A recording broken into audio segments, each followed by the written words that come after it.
sio raia wa daraja la pili katika nchi hii. Sisi ni Watanzania kama Watanzania wengine wote. Maisha yangu yote ya kisiasa nimekuwa nikipigania haki ya uraia ya watu wa Kigoma. Na nataka niwaahidi leo, sitachoka kuendelea kuwasemea.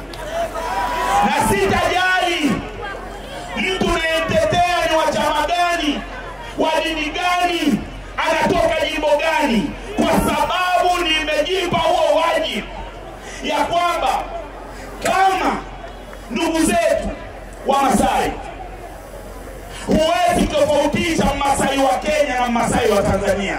Hawasumbuliwi uraia. Watu wote wa mipakani hawasumbuliwi uraia. Kwa nini watu wa Kigoma ndio wasumbuliwi uraia?